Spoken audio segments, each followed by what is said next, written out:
Good morning everyone and welcome to my video. I'm Margie and I'm a grateful recovering addict.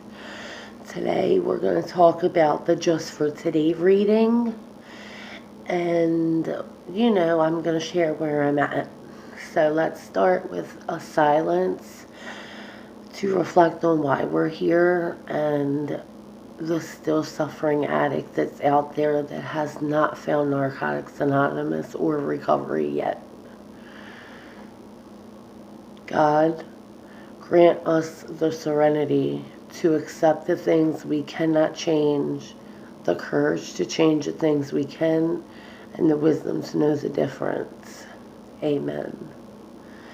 When I first got in recovery, I have a little over 100 days clean, and when I first came around, they suggested in the Narcotics Anonymous program that you get a sponsor, you get a home group, you have a higher power, and you pray.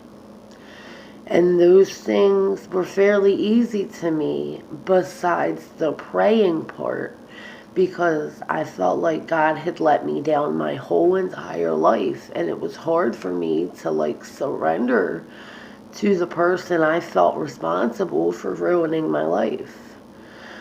Nevertheless, I slowly realized that I had free will. I made those decisions. Nobody put a gun to my head and made me get high or made me act the way I acted. That was all me. Today is February 19th.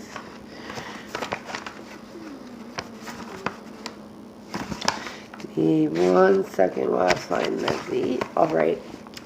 Reservations. Relapse is never an accident. Relapse is a sign that we have a reservation in our program. A reservation is something we set aside for future use. In our case, a reservation is the expectation that if such and such happens, we will surely relapse. What event do we expect will be too painful to bear?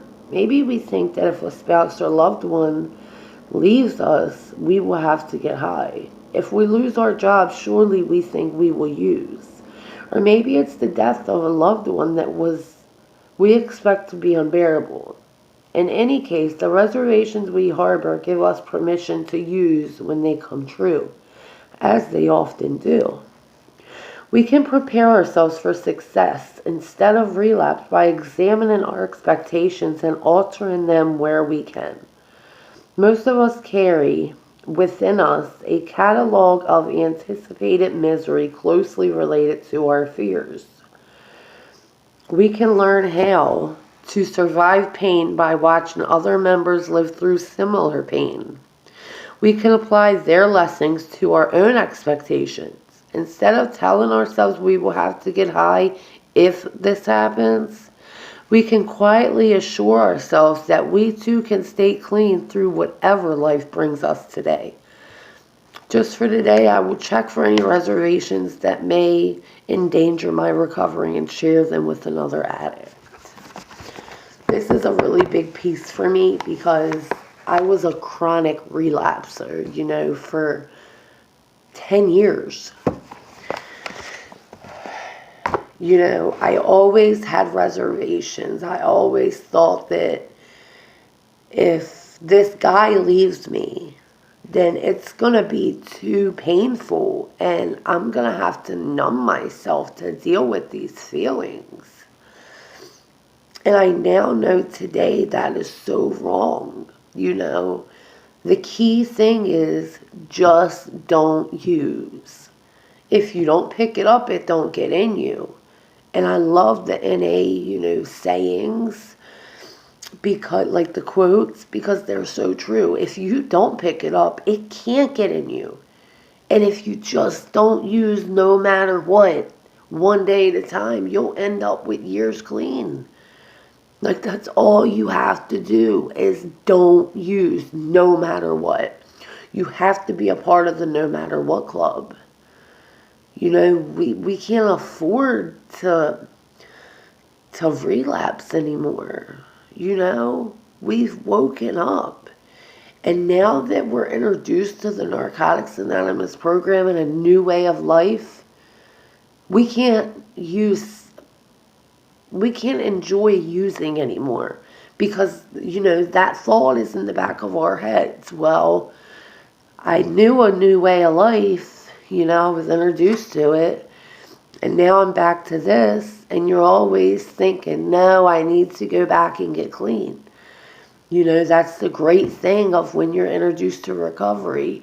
You know that there is another way, and you don't have to do it alone anymore.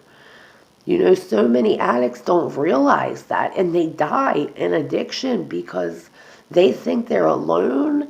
They think they're an outcast. They don't think there is a way out. They haven't found a way out.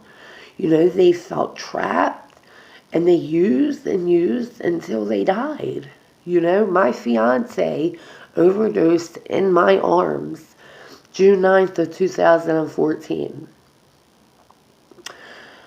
I never thought I could ever get over that, and I blamed myself because my money bought the drugs that he put in himself. We did the same amount. He died. I didn't. And my way of getting over that was he died so that I could live, because we would have never lived and been clean together. And it's just like today, I know I don't have to end up like that. All I have to do is talk to my sponsor every day. A quick text message is all I have to do. Go to at least 3-4 meetings a week if I can. Go to as many meetings as I possibly can, because it's great to be around other recovering addicts that are just like me. Because then I realize I don't have to do it alone. I'm not a abnormal freak. I'm not an outcast. I'm not this fucking weirdo. I'm not this crazy lunatic. There are actually other people just like me. And the realization of that is just so powerful. There's people that understand the things I'm feeling. There's people going through the exact same fucking shit as I did. Like, they feel how I once felt. And that's so huge for me, because I always felt like I was so different from everybody. Like I was this bad fucking person because of all this shit that I did. But I was just an addict in the disease of fucking addiction. And the realization of that is powerful for me, man. Because I thought I had a moral deficiency, but then I realized that I didn't. And that it wasn't my fault. If I continue, that's my fault. But now that I know this new way of life, I don't have to continue. And if you're feeling doubt, if you're an addict, you think you might be, if you're in need of support, call me. My number will be in the comments. Because you don't have to do this alone anymore. There is hope. I was a junkie living in abandoned houses in Baltimore City, prostituting 24 hours a day, shooting gutter water, found out I had HIV, lost my children. And now I'm healthy. I have my kids in my life.